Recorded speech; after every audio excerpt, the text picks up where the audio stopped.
We'd been married 3 weeks. Darrell had a wheat crop that year. His father had given him some land to work, or allowed him to have 100 acres, even though he was in school. And we'd been married 3 weeks when a hailstorm came and wiped out every bit of the grain in the whole community, including ours. The following fall, the stock market crashed. So we went into the Great Depression.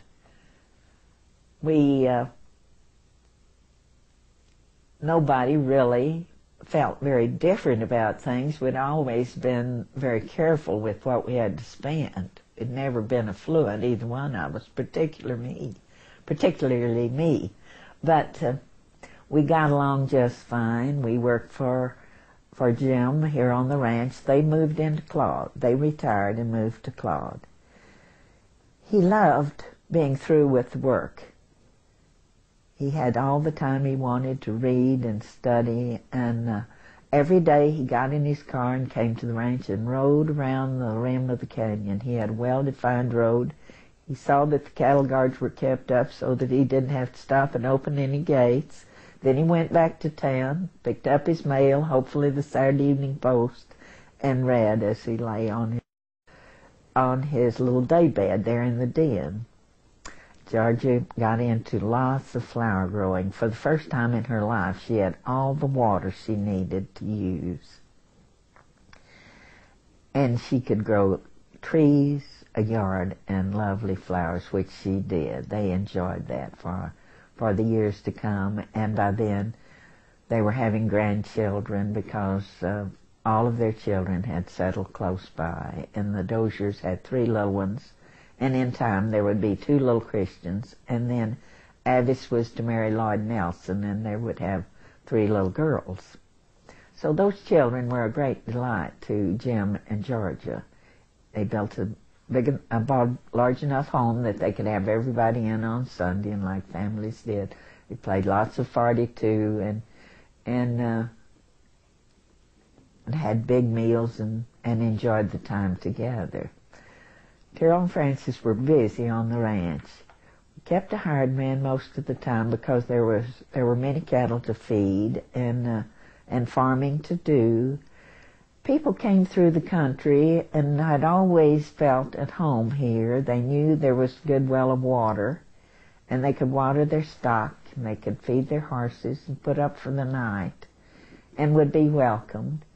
And they continued to do that, and that has enriched my life so much, because even though we were remote and we didn't have the conveniences we have today, we've been fortunate that there have been people passing through, and people have come and stayed.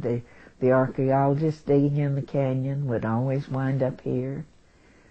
People studying the wildlife, cataloging the wildlife, the flowers, and then Terrell and his brother were able to buy from the J.A. a good bit of land in the canyon, which they did in the late 30s. And they also bought the Ernest Christian place.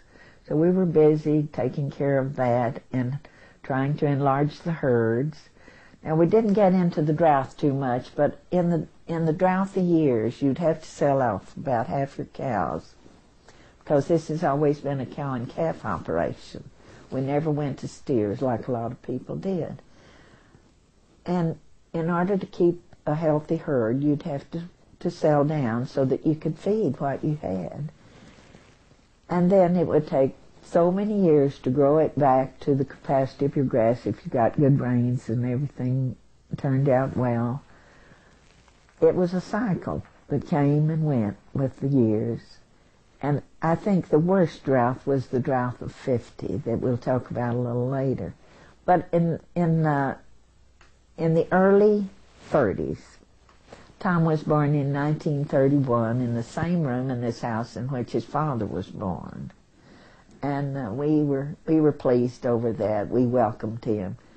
He had a great life out here because there were lots of things to do to entertain a little boy, and he learned to ride early, and he spent lots of time with his father and the hired man and doing the things and riding to the canyon like he would do, and playing with the pets and the animals. When I first came, they had some sheep here, After a while, they went out of the sheep business. It was a hard thing to handle sheep with the coyotes, but we always had cattle. And in the cold winter, you realize we did not have central heat. We didn't even have butane. We heated our houses with coal. We bought a load of coal in the wintertime, and that lasted us all winter. Then we cooked on a majestic range. We used coal oil lamps until we got smart enough to work those gasoline lamps that were such a bright light and so good to read by.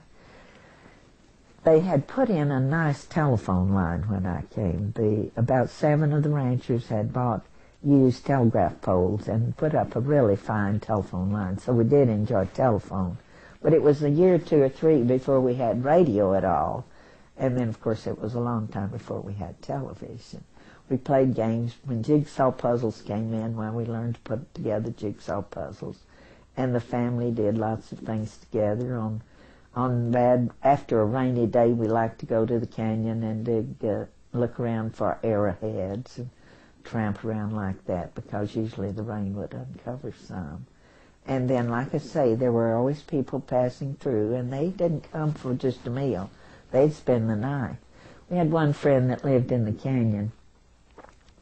He might come at 3 in the afternoon. Well, you always knew he had not eaten that day at all, and he'd ridden horseback for a long time, so it wasn't anything to fire up the range and cook and make biscuits and feed him a full meal. That's the way you did. You were so glad to have him. Soon after we married in 29, and when they took the census in 1930, the census taker came about 4 in the afternoon, and we invited him to spend the night. Oh, he said, I'd love to stay.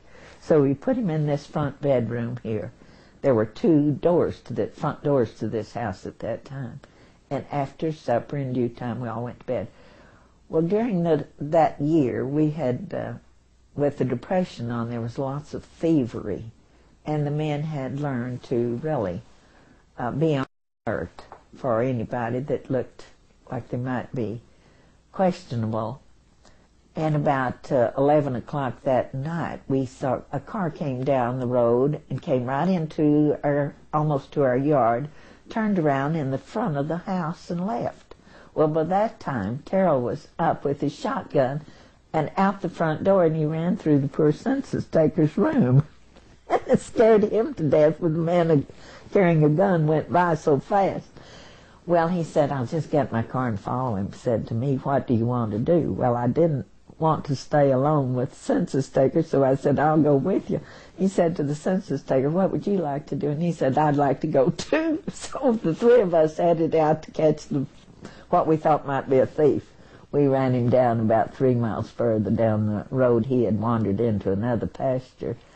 And it turned out to be the Methodist preacher who was picking up a stray calf. And had to wait till night to borrow the trailer to get to pull in with his car, and he was just as innocent as he could be.